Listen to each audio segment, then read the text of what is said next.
et des grands projets, d'accélérer l'approbation, de mettre en œuvre des grands projets de contre-cœur, de côte à côte du Canada. The question in terms of economic priorities, I'd say I'd highlight three. In fairness to Mr. Noel, it wasn't specifically on economic priorities, but was the preamble. First, affordability. There's this initiative here that goes directly to affordability concerns. Secondly, working to accelerate our housing program and our community build program. There's a bill before the House on Build Canada Homes, the structure for Build Canada Homes, which will help accelerate at scale these projects. And thirdly, the large projects. But I'd add one more, si je peux ajouter une quatrième. Et ce sera donc la mise en jeu économique dans quelques semaines.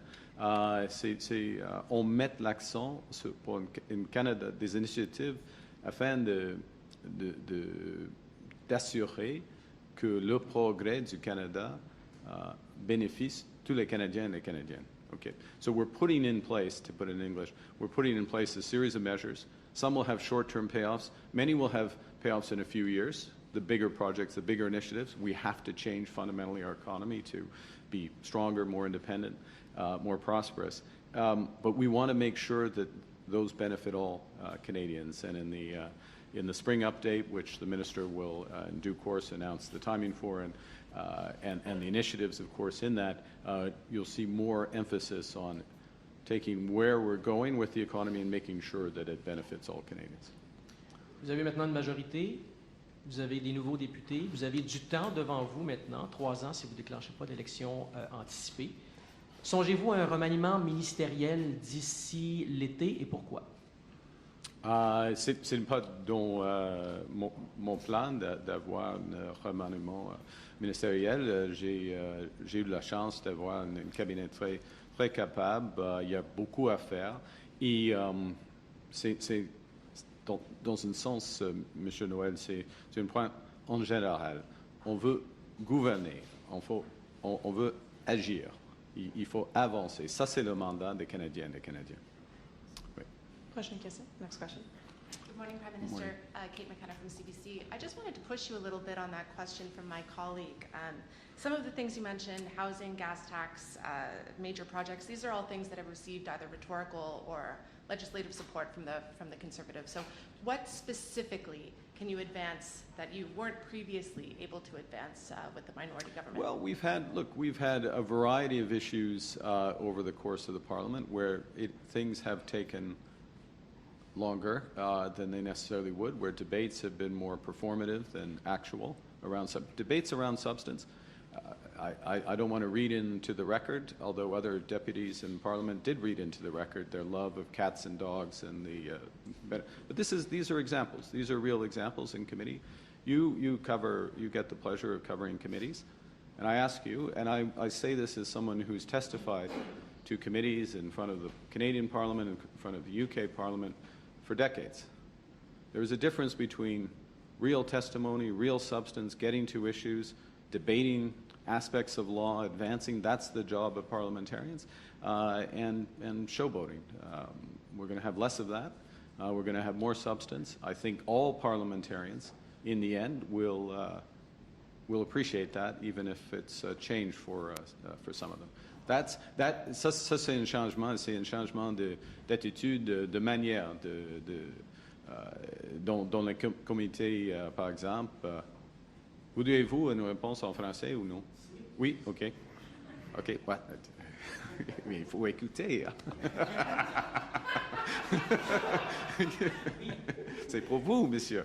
Alors, mais non, sérieusement, c'est un aspect, c'est un changement de la gestion ou la manière des communautés, d'avoir des débats de substance, pas de performance. Et on a vu plusieurs exemples de performance en automne, mais c'est le temps d'être sérieux. On va être sérieux. Follow-up? Wait. Some of your bills have been criticized by senators, opposition, for including little, they call them poison pills. What checks and balances are going to exist for you now that you have a majority government? Some examples might be the lawful access in former C2. Lawful access, you mean, that would be lawful access that's supported by virtually every law enforcement agency in the country. This is an exceptionally important issue. We all know how we communicate, increasingly in different channels of communication. And the fact is, and I'll give you the example, I just spent a number of hours with Peel Police in their serious crime unit and on their action unit that's working against home invasions, extortions, auto thefts. The biggest thing they want is lawful access. So this is not, no, this is a serious point, if I may, Kate, which is that this is not a poison pill. These are important issues. And that is a framing of an issue that is tying the hands of police forces behind their backs unnecessarily in this time. Now, we will go through processes for any bill, certainly any bill related to the criminal justice system, with debate in Parliament, with serious committee discussions, not about cats and dogs, but about lawful access, the implementation of it and others. And we welcome that. But then we will take our responsibilities, as all deputies will, as parliamentarians, and vote. Next question. Question Kissin. Abigail Beeman, CTV News. On the gas tax, Yes. did you get this idea from the Conservatives, and will you continue to lean on the opposition for ideas now that you have a majority? Well, let me no is the answer. The short answer to your first question. But to your second question, second part of your question, we're open to ideas from anyone. Certainly any deputies, ideas that could come from the Senate. Above all, ideas from Canadians, from stakeholders and others. That is what governing in a collaborative way means, and governing for Canadians. So if there's good ideas for Canadians, we will look at them and implement them. One difference, if I may, and this is not aspersion on anyone, but is when you're a government, to govern is to choose. And if you're choosing a fiscal measure, such as the gas tax, you're balancing against other priorities that the government has. How well we can continue to fund child care, dental care, health care with the provinces, how we continue to support the vulnerable. What's the best way to do it? And so what you see today with what we're going to put in front of the House, the Minister will put in front of the House, is a balance which takes an additional revenue that we expect to get, returns it to Canadians for a temporary period of time, while the economy adjusts and one would hope while events improve, if I can put it that way, in the Middle East. Yeah. Follow-up? If you were Mr. Poilievre, would you quit today? I don't. That's an unfair question. I can't look into the heart of Mr. Poilievre. I respect him as a parliamentarian, as I do the other leaders of the other parties, and we'll continue. I'll continue to work with him and all parliamentarians, as will my colleagues, to advance the interests of Canadians. Next Thank question. Question Kissin. Morning, Tonda McCharles, Toronto Star. Pierre Poilievre called you badly educated in economics, and Did he? He did. Wow. Given, so I'd like to hear a little bit about. Can I take back my previous answer? No, that's a joke. You can respond to it if you wish. My question, though, is to get your view of how you assess the risk of recession in Canada and the impact on government revenues and people's pocketbooks, given what you just referred to, turmoil in the Middle East that's causing energy and supply chain crunches. Yeah. So, Ms. McCharles, this is an important and fundamental question. It's something that we think about constantly and we design our economic response, myself with the minister and the rest of the cabinet, we design our economic response with that in mind. There is an enormous shock in the global economy that is undergoing right now because of the conflict, and we have to assess what's the best approach given our core plan and what can we do in the short term. And so we're balancing support for Canadians with the measure today, with responsible fiscal management, and reinforcing the plan to build Canada strong on housing, on community infrastructure, energy infrastructure, new ports, et cetera, that is restoring investor confidence, both here in Canada and globally. We're rated one of the most attractive places now for foreign investment. I think we're going to see more of that. That's going to help create jobs for Canadians and keep this economy growing. I would note that literally in, the last hour or so, the IMF has just released its forecast for the global economy.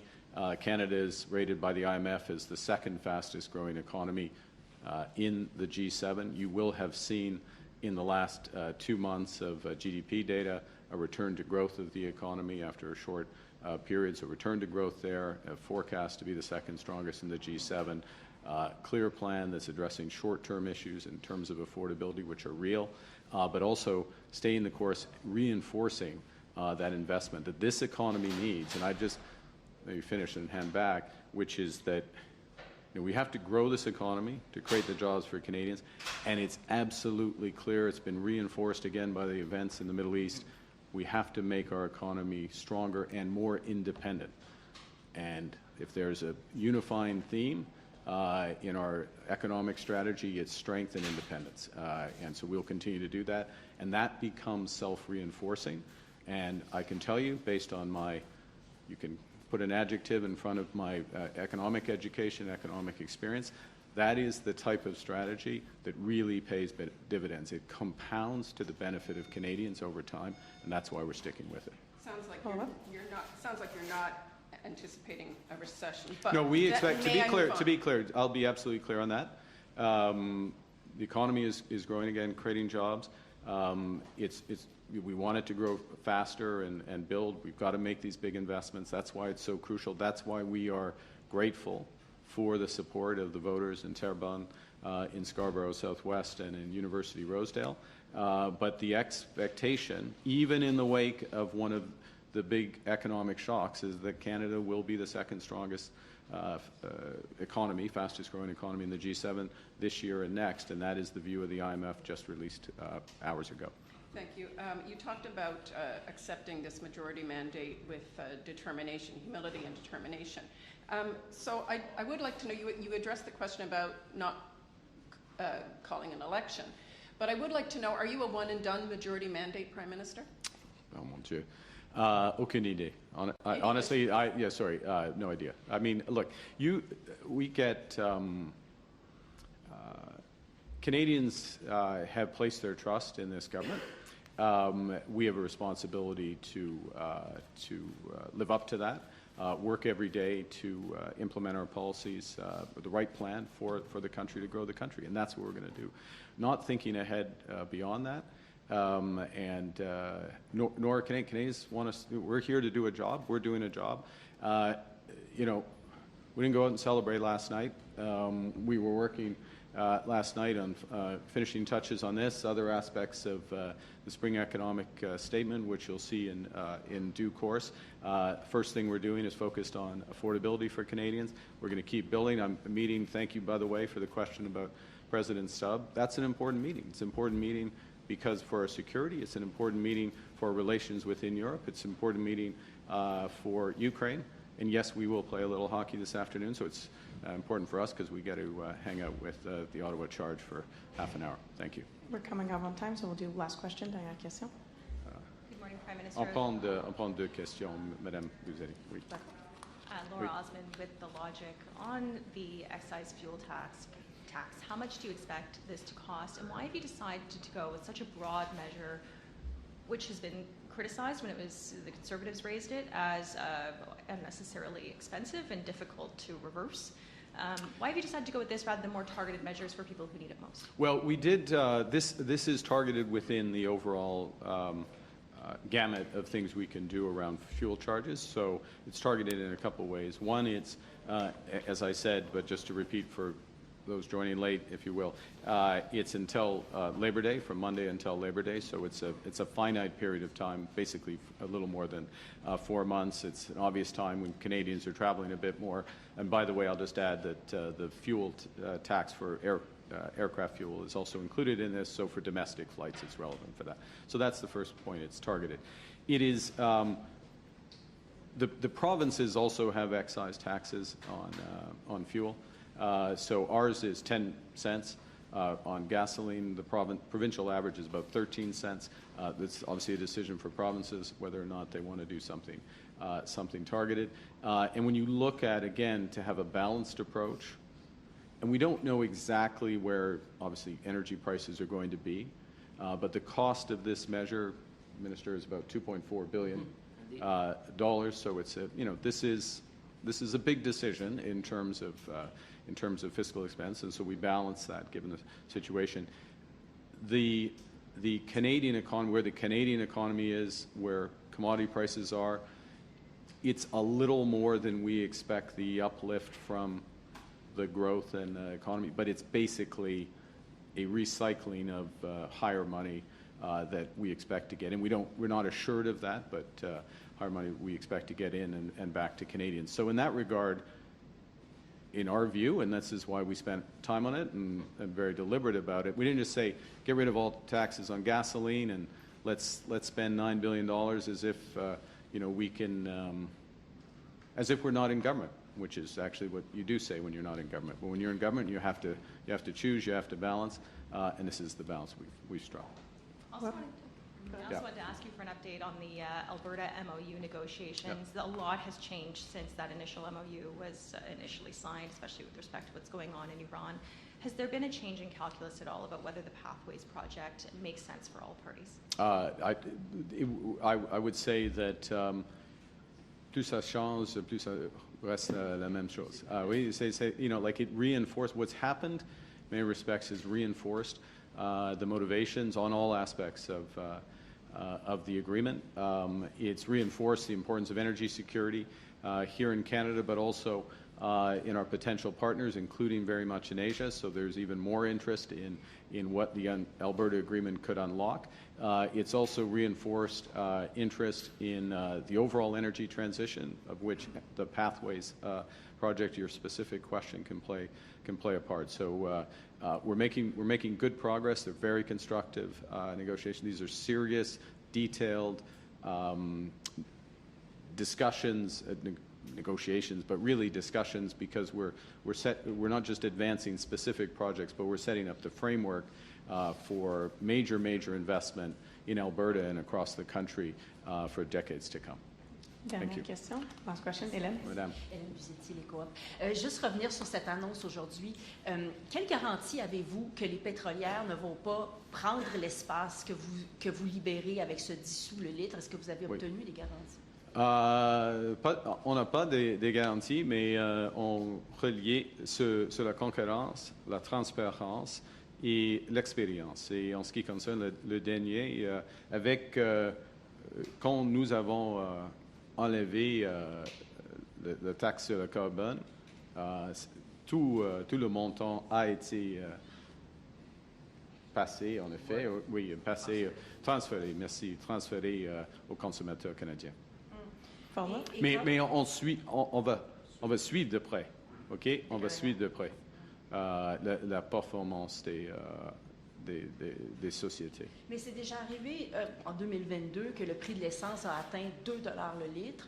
Si cet automne, après la fête du travail, le prix est encore élevé, comment vous allez faire pour la remettre, votre taxe? Est-ce que vous n'êtes pas coincé? Non, on n'est pas coincé. OK, on commence par dire on n'est pas coincé. OK? On aura du temps afin de faire d'autres choses, d'autres initiatives afin de grandir, d'améliorer la situation économique des Canadiens et Canadiens. Alors, mais c'est une mesure absolument temporaire, mais une mesure temporaire, mais importante. Merci. C'est ce Merci. qui va faire la conférence de presse. Merci It's beaucoup. the press conference. Thank you. Okay.